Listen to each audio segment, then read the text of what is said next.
मैं सॉरी बोलना चाहती हूँ। मैंने सबको बहुत परेशान किया। I am really sorry. आपको दिल से किसी से सॉरी बोलना चाहिए। I am really sorry Aditya. Saumya ji, इनसे सॉरी कहिए। अगर आप ईमानदारी से इन्हें सब कुछ बता देती तो ये नौबत। मंगल लक्ष्मी सीरियल के एपिसोड में अब तक हमने देखा था कि भाई किस तरह से यहाँ पर बहुत जल्द सौम्या और मनन की शादी होने वाली है, और जब से ये बात हमारे सौम्या और आदित्य को पता चली है कि कुछ ही दिनों में उन दोनों की शादी होगी, यानी कि कल तक उन दोनों की शादी होगी, ये सुनने के बाद भाई आदित्य के पैरों तले जमीन खिसक गई है, क्योंकि उसे समझ ही नहीं आ रहा कि उसे ऐसा क्या करना चाहिए जिसकी। इनसे माफी मांगिए, इनका दिल दुखाया है आपने। मनन से तो मैं अलग से सॉरी बोलने ही वाली थी। आई एम रियली सॉरी मनन।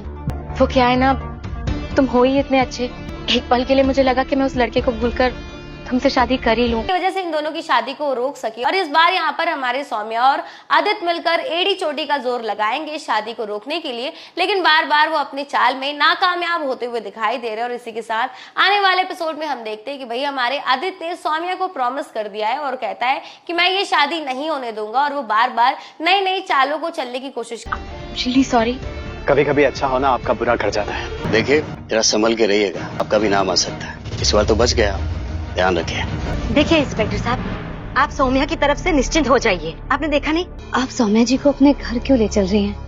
करता है। जी हाँ, एपिसोड में हम देख सकते हैं कि किस तरह से वो जानबूझकर तेल गिरा देता है जमीन पर, ताकि मनन का पैर उस पर पड़े और वो गिर जाए और उसका एक्सीडेंट हो जाए, जिसकी वजह से उसकी शादी जो है दोबारा से रुक जाए या टल जाए। और इसी के साथ एपिसोड में हम देखने वाले हैं कि भाई किस तरह से यहाँ पर मनन जो है बाथरूम से निकलता ही है कि तभी यहाँ पर मंगल आ जाती है, और वो मनन को।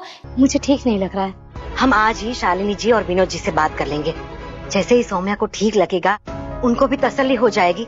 बस तब तक कुछ दिनों के लिए ही वो हमारे साथ हमारे घर पे रहेगी। कुछ दिनों के लिए नहीं आदित्य, मैं हमेशा हमेशा के लिए तुम्हारे घर आ रही हूँ। और खुशी की बात तो ये है, गिरने से बचा लेती है, और इस बार दोबारा से हमारा आदित्य जो है अपने प्लान में फ्लॉप हो जाता है। तो इसी के साथ आपको बता दूं कि एक नया प्रोमो सामने आ रहा है, जहाँ पर हम देख रहे हैं कि किस तरह से यहाँ पर सौम्या जो है वो रोते हुए बिलखते हुए पहुंच चुकी है आदित्य के घर पर, क्योंकि वो मनन से शादी नहीं करना चाहती। और इस शादी को रोकने के लिए इस बार हमारी सौम्या ने एक बेहद बड़ा कदम उठा लिया है। जी हाँ, एपिसोड में हम देखेंगे कि इस बार सौम्या ने सुसाइड करने की कोशिश की है। जी हाँ, सौम्या ने अपने हाथ की नसों को काट लिया है, और जैसे ही वो यहाँ पर मंगल और आदित्य के घर पर पहुंचती है तो वो तुरंत हमारे आदित्य के गले पड़ जाती है, उसे गले लगा लेती है, जिसे देखने के बाद कुसुम के साथ साथ मंगल और सभी घर वाले बेहद शौक में आ चुके हैं। और इसी के साथ हमारे घर वालों को पता चलने वाला है कि भाई सौम्या ने अपने हाथों की नसों को काट लिया है, और सभी घर वाले इस बार सौम्या को लेकर पहुंचने वाले हैं हॉस्पिटल। तो आने वाले एपिसोड में ये देखना दिलचस्प होगा कि सौम्या के इस नए ड्रामे की वजह से क्या आदित्य और सौम्या की शादी हो पाएगी, या फिर मनन और सौम्या की शादी हो जाएगी।